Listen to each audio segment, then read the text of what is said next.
responsabilité. Car vous êtes soit un casseur, soit un manifestant passif qui laisse casser les casseurs et donc du coup vous êtes complice à leur voyer. J'ai demandé au ministre de l'Intérieur de procéder à une actualisation du schéma national d'ordre public. Pourquoi? Parce qu'on constate que les pratiques changent. Les méthodes utilisées par ceux qui veulent remettre en cause les institutions. Je ne parle pas de ceux qui manifestent pacifiquement, ils ne sont pas du tout le sujet. Blagueur en plus, hein. Ils ne sont pas le sujet. Vous et votre gouvernement, ainsi que tous vos chiens de garde depuis des semaines, ne faites que aligner les amalgames, mais les manifestants pacifiques ne sont pas le sujet. Quand le président Macron, en direct à la télévision, début 2019, parle de foule haineuse pour qualifier les gilets jaunes, c'est quoi le message? Et n'étant en fait que les porte-voix d'une foule haineuse. Mais ceux qui profitent de ces manifestations, pour casser, pour caillasser, ils changent leur pratique. Et nous, on doit changer nos méthodes. Concrètement, ça va ressembler à quoi? Ben, ça veut dire qu'il faut investir dans du nouveau matériel, ça veut dire qu'il faut changer, il faut être plus mobile. Vous avez remarqué qu'entre le 8 décembre et le 1er décembre, nous avions changé la doctrine, nous avions organisé les forces pour qu'elles soient beaucoup plus mobiles, de façon à faire en sorte qu'elles ne soient pas dépassées. 1 minute 29. Et on parle toujours de stratégie de guerre et d'affrontement alors que le sujet de fond, c'est des questions politiques. Et que c'est le fondement même de la mobilisation. Bonsoir mes amis. Bye Becher, votre philosophe. Il est 18h29. Nous sommes le 14 janvier 2019. Pardon.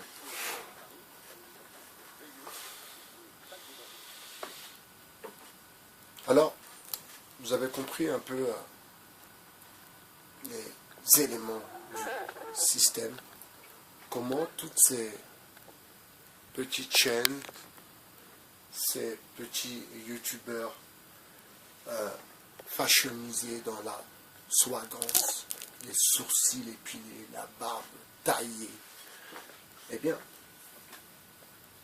tous ces chaînes qui pullulent à présent sur Internet, comme les chaînes des Gilets jaunes d'ailleurs, et il y en a partout. Alors la question qu'il faut se poser est une question qui est très très intéressante. Et là, je vous invite à faire preuve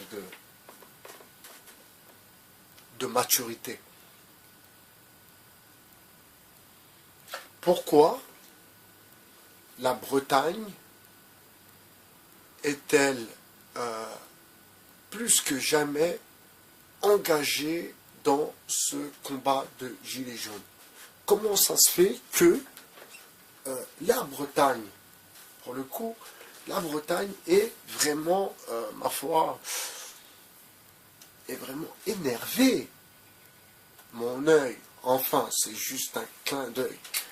Alors, d'où vient Monsieur Bolloré? Et il n'est pas les seuls à venir de Bretagne. Ils sont beaucoup à venir de Bretagne.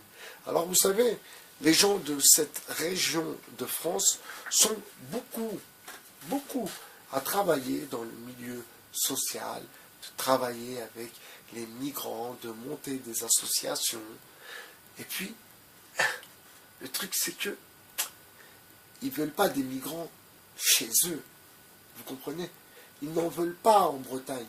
Ils votent quand il y a les décisions de l'État. Ils votent pour accueillir les migrants. Mais quand on leur ramène des migrants chez eux, voilà, c'est pas trop leur tasse d'aller. Enfin, il y a toujours une direction, il y a toujours une trame, il y a toujours une chose à comprendre. Parce que tout est fait avec beaucoup de logique. Pourquoi la Bretagne? Pourquoi les Bretons? Pourquoi mettre en avant? Il faut voir le taux de chômage chez eux. Il faut voir aussi la drogue qui sévit chez eux. Il faut voir aussi tous ces paysans qui sont laissés à l'abandon. Et tous ces jeunes qui, ma foi, partent de Bretagne et viennent sur Paris pour travailler ou pour étudier. Alors, vous savez, dans cette histoire, on commence à comprendre un peu mieux le fin fond de l'histoire. Vous savez, les dernières vidéos que j'ai regardées concernant mon décryptage que je fais actuellement concernant les Gilets jaunes, eh bien, on commence à entendre les cris des nationalistes. Ils se font entendre. Ils font savoir qu'ils sont là. Ils sont là sur place. Et si les nationalistes sont bel et bien là, sur place, et se font entendre, c'est que on veut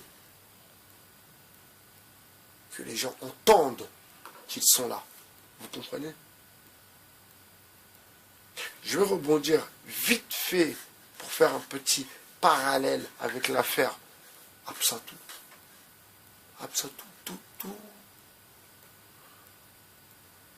Est-ce que vous pensez sincèrement que Absatou connaît Éric Zemmour depuis très longtemps?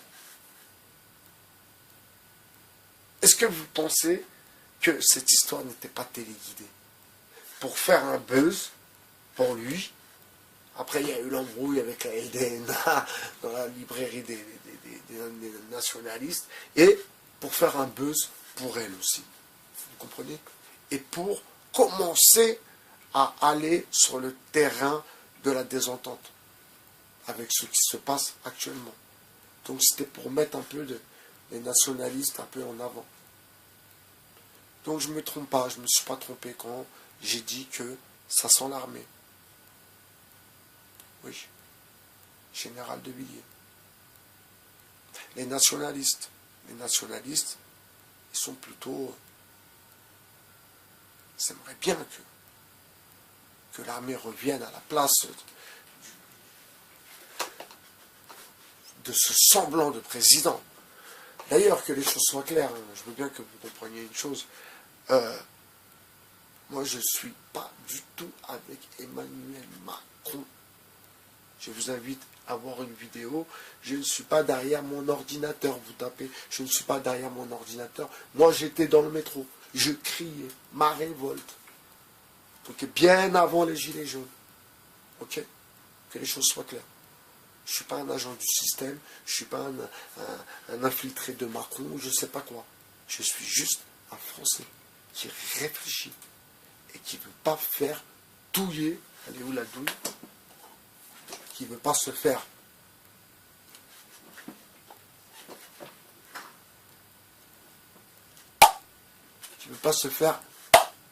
par l'entité sioniste. Vous comprenez? Parce que, ma foi, je suis musulman. Je suis musulman. Je crois en Dieu. Je crois en Dieu. Donc, on a appris que le sous-sol du grand temple est terminé. Israël commence à préparer sa matrix, mes amis.